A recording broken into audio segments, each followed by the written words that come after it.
मार्गशीर्ष मास है, कैसा महीना। महादेव आपकी मन की कामना पूर्ण जरूर करते हैं।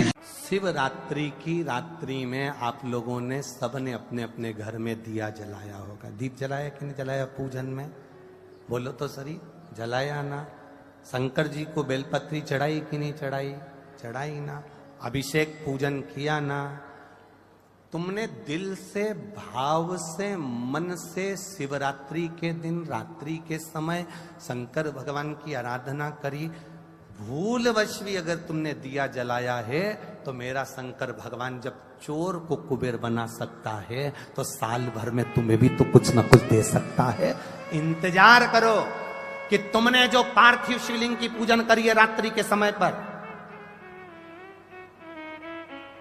केवल पार्थिव शिवलिंग की पूजन रात को नहीं होती है, पर केवल शिवरात्रि, हरतालिका तीज, छोटी तीज, बड़ी तीज, अन्य जो त्योहार होते हैं, सोमवार की अष्टमी आदि जो उत्सव होते हैं, इसमें शिवरात्रि की रात्रि में, उसका मतलब ही शिवरात्रि है, रात के समय पर आप अभिषेक करो, पूजन करो, अर्चना करो।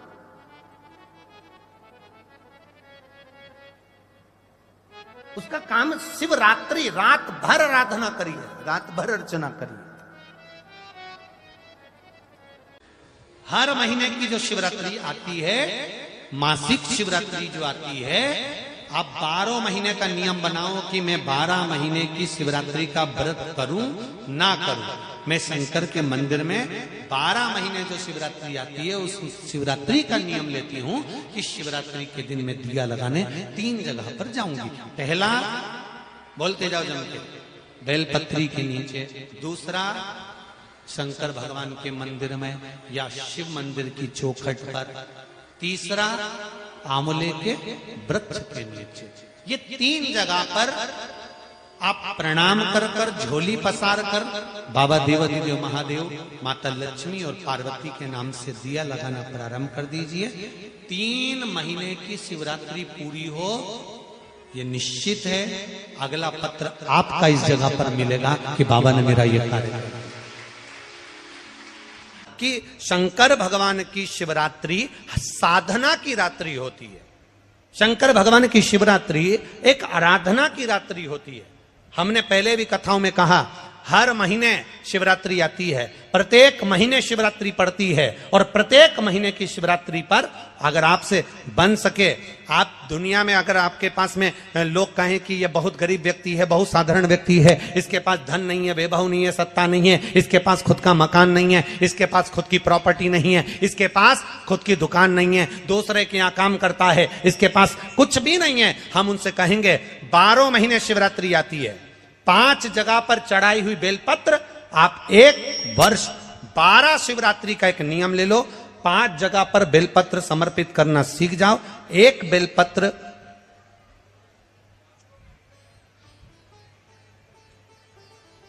ये शिवलिंग, ये जलाधारी, बहुत ध्यान से देखना, ये चरण जहां से जल नीचे गिरता है, गणेश जी का स्थान, कार्तिकेय जी का स्थान, ये हस्तकमल, माता पार्वती जी का हाथ हस्तकमल, शिवलिंग, भगवान शंकर का स्थान। ऊपर से जो एक एक बूंद जल शिवलिंग के ऊपर गिर रहा है, शंकर भगवान की 5 बेटियां, जया, विषहरा, शामरीबारी, दौतली, देव। बीच में जो एक मोटी सी लाइन है वो शंकर भगवान की छोटी लड़की, क्या नाम है? अशोक सुंदरी। ये पूरे शिवलिंग का वर्णन। 5 जगह पर बेलपत्र, 5 स्थान पर बेलपत्र। 12 महीने की शिवरात्रि। आप दूसरे के यहाँ काम कर रहे हो, नहीं है नौकरी, नहीं है काम, दूसरे के मकान में रह रहे हो, खुद का मकान भी नहीं, खुद का प्लाट भी नहीं, खुद की प्रॉपर्टी भी नहीं, बहुत संघर्ष की जिंदगी जी रहे हो, ठेला धका रहे, लॉरी चला रहे, गाड़ी चला रहे, ऑटो चला रहे, अपने लिए करने का प्रयास करना। घर में जितने सदस्य हैं, 12 महीने शिवरात्रि आती है, 1 बेलपत्र अशोक सुंदरी वाली जगह पर, डंडी का मुंह नीचे की ओर। दूसरी बेलपत्र माता पार्वती जी के हस्त कमल पर। ये 2 पत्ती जो होती है, इस पत्ती के 2 भाग शिवलिंग के बीच में हो। तीसरी बेलपत्र भगवान शंकर के शिवलिंग पर, डंडी का भाग आपके विपरीत दिशा में हो, विपरीत दिशा में। चौथी बेलपत्र भगवान शंकर का जहां से जल बहकर जाता है, जमीन पर जो जल बहता है, जमीन पे से जो जल बहकर जाता है, चौथी बेलपत्र उस जमीन के जल पर जहां से वो पानी बहकर जा रहा है, पूरे शिवलिंग को छोड़कर जहां से पानी जमीन पर बहकर जा रहा है उस स्थान पर। और पांचवी बेलपत्र नंदी का जो पांव ऊपर उठा हुआ है उस पांव के पास में पांचवी बेलपत्र समर्पित करना। एक शिवरात्रि से लेकर 12 शिवरात्रि जो एक वर्ष तक कर लेता है, एक वर्ष अपनी कड़ी मेहनत के साथ में मेहनत पूरी करना। और ये 5 बेलपत्र हर महीने जो शिवरात्रि आती है उस पे समर्पित करना प्रारंभ कर दीजिए और मेहनत करना प्रारंभ कर दीजिए। आपको आपके कर्म का फल मिलेगा। साल भर के अंदर आप अच्छे बनकर बैठ सकते हैं। बेर चढ़ाने का बड़ा महत्व है। यहाँ चढ़ाते हैं कि नहीं चढ़ाते? चढ़ाते हैं। शिवरात्रि के दिन बेर चढ़ाने का बड़ा महत्व है। और शिवरात्रि पर चढ़ा हुआ वो बेर उठाकर ले आइए और उस बेर को उठाकर रख लीजिए। मान लो किसी को उदर से जुड़ी हुई जब तकलीफ रहती है, पेट से जुड़ी हुई तकलीफ रहती है, पेट से जुड़ी हुई कोई भी प्रॉब्लम हो, अगर पेट से जुड़ा हुआ कोई भी रोग आपको लग गया और डॉक्टर की दवाई चल रही है, सारी औषधि चल रही है, जो शिवरात्रि पर आपने बेर चढ़ाया है वो बेर अगर आपके यहां रखा हुआ है, वो बेर उस रोग वाले व्यक्ति को खिला दीजिए। आधे घंटे के अंदर पेट का दर्द, पेट की तकलीफ, पेट का कैसा भी रोग होगा एकदम आराम लग जाएगा। उस बेर में इतना दम, इतना प्रबलता आ जाती है। शंकर को जो शिवरात्रि के दिन बेर चढ़ाया जाता है।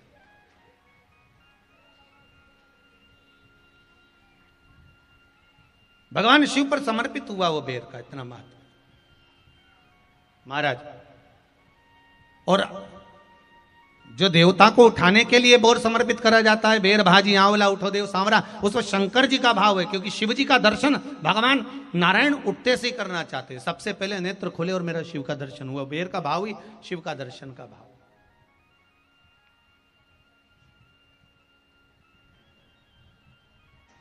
कितनी बड़ी औषधि होगी बेर के अंदर, जरा देखिएगा कि मेरे राम जी शबरी अम्बा के दरवाजे पर पहुंचे। आप लोग भजन में लेते रहते हो, शबरी संवारे रास्ता आएंगे राम जी, मेरा भी धन्य जीवन बनाएंगे राम जी।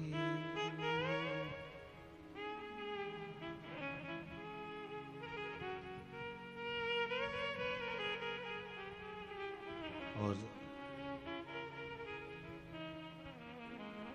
बागों से चुन चुन के वो लेकर आई बेर की टोकरी लाई। खट्टे हो चाहे मीठे हो पाएंगे राम जी, मेरा भी धन्य जीवन बनाएंगे राम जी।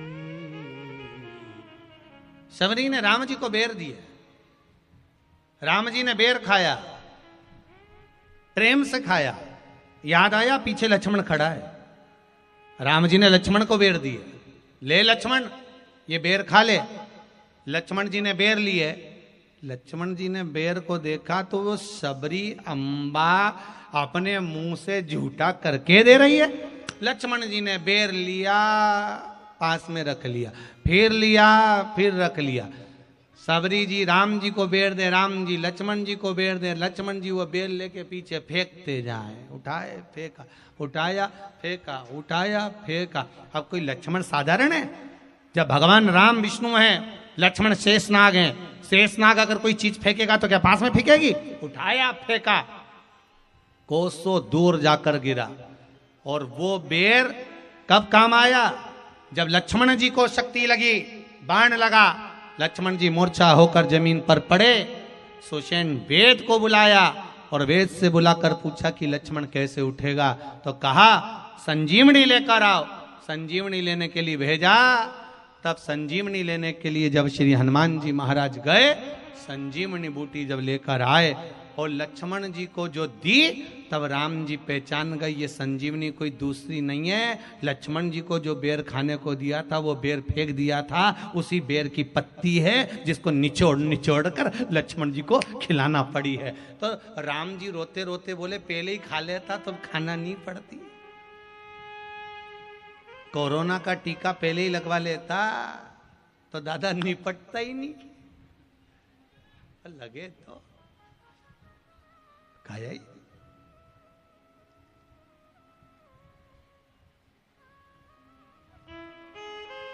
यहां तो सीधी सीधी बात है ना।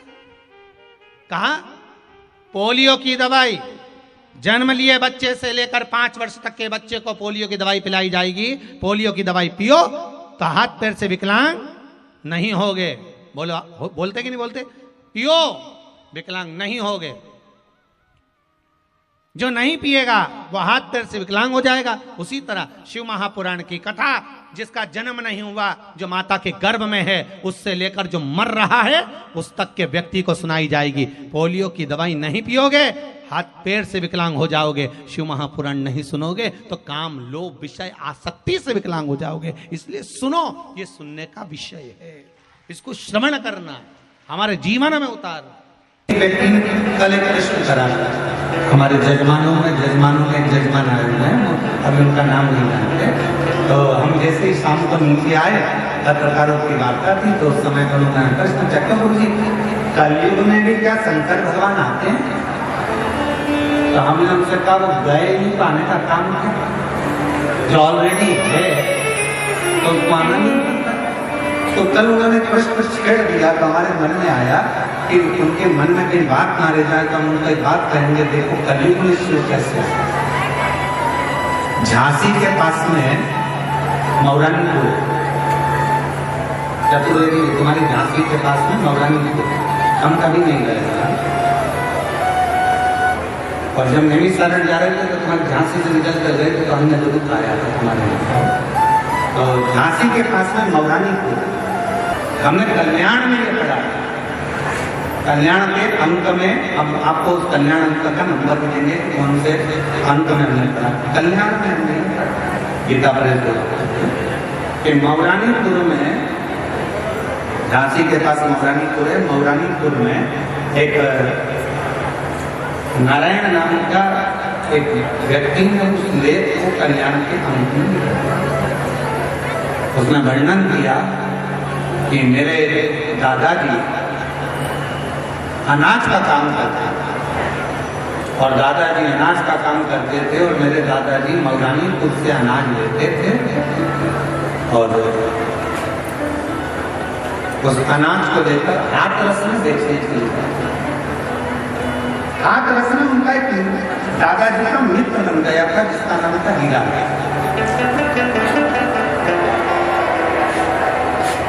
और हीरा लाल के ना तो पत्नी थी ना बेटा था, परिवार के लोग केवल उससे काम कराते थे। वो कमाई का एक स्रोत बन चुका था, अवस्था ढलती जा रही थी, परिवार के लोगों ने उसको पूछना बंद कर दिया था।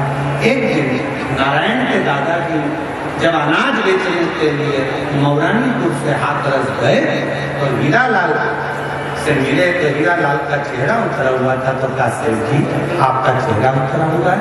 हाँ, मेरा कोई ये नहीं, बहुत तकलीफ। मेरे रिश्तेदार भोजन भी देते हैं तो ताना सुनाते हैं, धन के नींद ऐसा है। कभी हीरालाल जी से नारायण के दादाजी ने कहा कि आप मेरे साथ चलो, मौरानीपुर में रहना, मेरे बेटा बहुत अच्छे हैं, मुझे भी भोजन देते हैं तो तुम्हें भी भोजन। हीरालाल व्यापारी के कहने पर, नारायण के दादाजी के कहने पर मौरानीपुर ये कलयुग की कथा है। इसी कलयुग की कथा, बहुत पुरानी नहीं, बहुत नई कथा।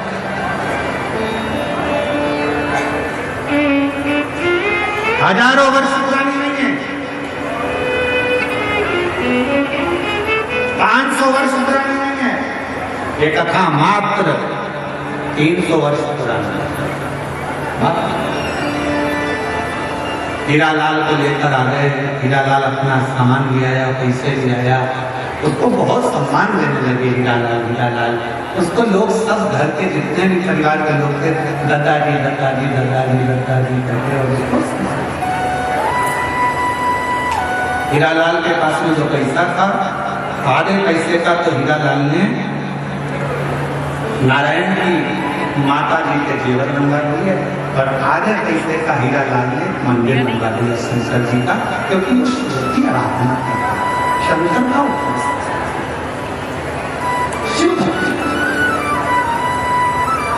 अब एक दिन अवस्था चलते चलते चलते चलते हीरालाल की आंखें चली गई और हीरालाल को दिखना बंद हो गया। घर के लोगों ने कहा, दादाजी प्रयागराज में मेला लगाया है, माँ आप नहीं चलोगे? दादाजी बोले, मेरी आंख से तो दिखता नहीं है, मुझे फिर काम करो, शंकर जी के मंदिर में छोड़ दो, मैं शिव जी को लोटा भर के जल चढ़ाता रहूंगा, तुम आ जाना और फिर मुझको भोजन दे देना, सुबह जाओगे रात को खाओ जाओगे। नारायण के माता पिता दादा सब चल दिए प्रयागराज। प्रयागराज से आते आते उनको याद आया, दादा को शंकर के मंदिर में बैठे होंगे, भूखे होंगे, चलो जल्दी नारायण जाओ, दादा का हाथ पकड़ कर ला। नारायण दादा का हाथ पकड़ने के लिए जैसे जा रहे थे, दादा तो देखा नारायण ने कि दादा की आंखों पर एक पट्टी है, आंखों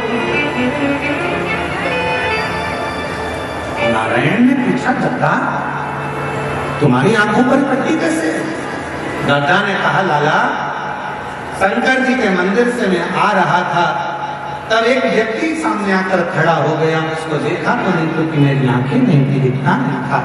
वो मुझसे कह रहा था, बाबा कहाँ से आ रहे हो? मैंने कहा शंकर जी के मंदिर से दर्शन कर आ रहा।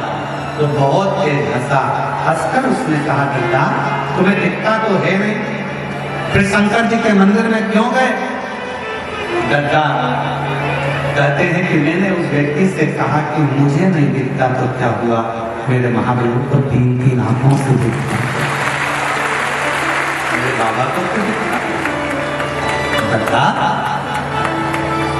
तुम्हारी आंखें नहीं है? नहीं। दादा तुम्हारी आंखों का इलाज करवाया? हाँ, सारे डॉक्टरों को दिखाया पर आराम नहीं लगा, सबने कह दिया तुम्हारी आंखें कभी नहीं आएगी।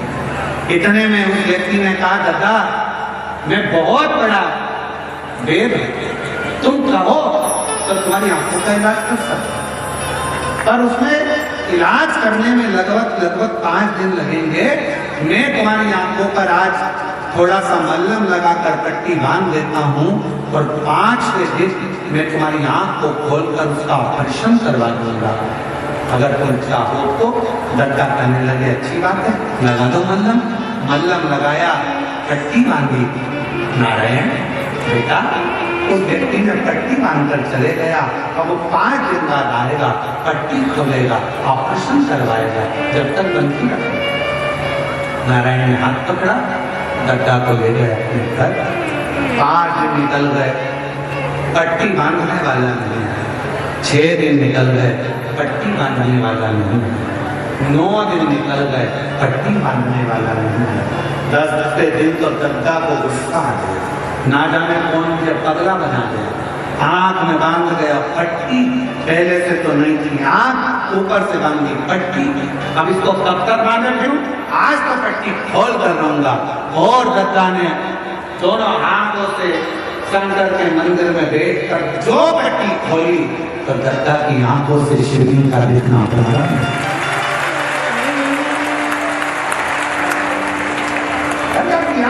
शंकर का स्वरूप दिखता, बेटा नारायण जल्दी आ, अरे मेरे मित्र को ना, मेरी आंखों से दिखना प्रारंभ हो गया। दादा आप तो कह रहे थे पट्टी बांधने वाले ने कहा है कि 5 दिन बाद आएगा, पट्टी खोलेगा, डॉक्टर के यहाँ लेकर जाकर ऑपरेशन कराएगा, तब तुम्हारी आंखों से दिखेगा। मुझे नहीं मालूम वो पट्टी बांधने वाला कौन था, मुझे नहीं मालूम मल्लम लगाने वाला कौन था, मुझे नहीं मालूम मेरी बुझी की रोशनी को दिखाने वाला कौन था।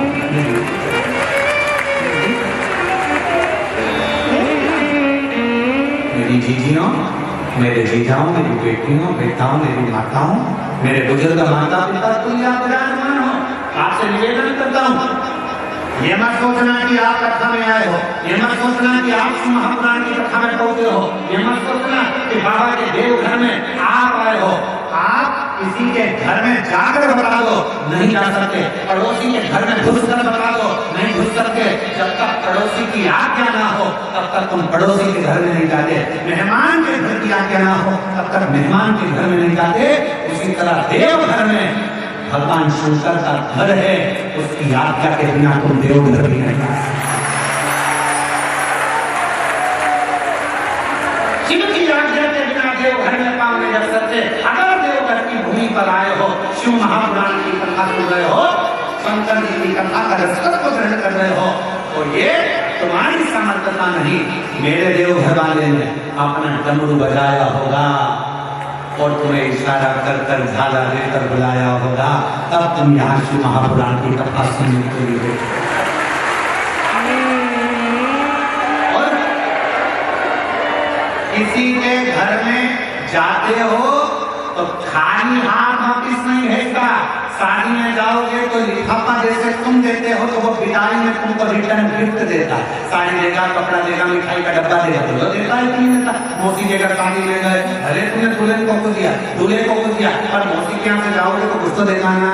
अरे बोलो तो सुन, देगा ना मौसी। मामा के जाओगे तो मामा जी देंगे, दादा दादी ससुराल जाओगे तो ससुराल वाले देंगे, मायके जाओगे तो मायके वाले देंगे। कुछ ना कुछ विदाई में दिया जाता है। तो तुम देवघर की भूमि पर आए हो, तैयारी कर रखना, मेरा बाबा भी बिना विदाई के तुम्हें भेजेगा।